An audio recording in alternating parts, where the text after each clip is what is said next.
İsti yay günlərində fərahlıq verən, həm də bədənin su ehtiyacını qarşılayan qarpız və yemiş antioksidantlar və vitaminlərlə zəngin meyvələr hesab olunur. Hazırda dəyişən əkinçilik mədəniyyəti, tez yetişən sortlar, istixanalarda və əkin sahələrində daha müasir agrotexniki üsulların tətbiqi nəticəsində bu meyvələri iyun ayından başlayaraq əldə etmək mümkündür. Məhsulun hansı dövrdə istehlak edildiyindən asılı olmayaraq diqqət yetirilməli müəyyən məqamlar var. Belə ki, ilk olaraq satış yerlərində alıcılar qarpız və yemiş alarkən onun rənginə, bərkliyinə, ölçüsünə, saplağına fikir verməlidirlər. Üzərində müşahidə olunan sarı ləkələr məhsulun torpaqla təmas etdiyi yerlərdir. Qabığının hamar, səthinin parlaq olması qarpızın yetişməsinin, rənginin mat və solğun olması isə köhnəliyinin əlaməti hesab olunur.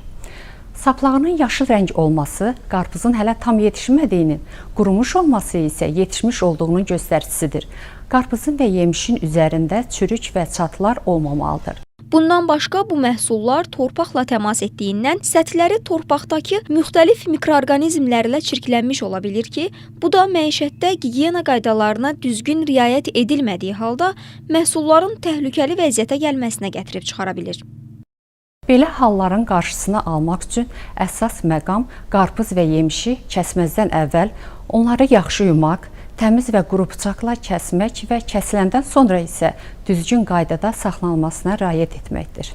Bir məqamda qeyd edim ki, ümumiyyətlə qarpız və yemişin kəsilən gün istehlak olunması məsləhətlidir.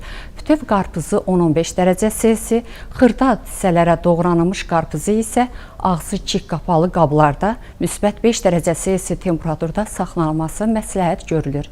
Eyni zamanda kəsilmiş qarpızın və yemişin üzəri qida üçün nəzərdə tutulan plastik örtü ilə kip örtülərək soyuducunun meyvə-tərəvəz üçün nəzərdə tutulan bölümündə saxlanılmalıdır.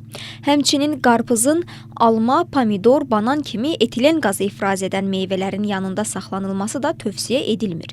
Etilen qazının təsirinə məruz qalan qarpızın qabığı nazikləşir, yumşalır və nəticədə də öz keyfiyyətini itirir.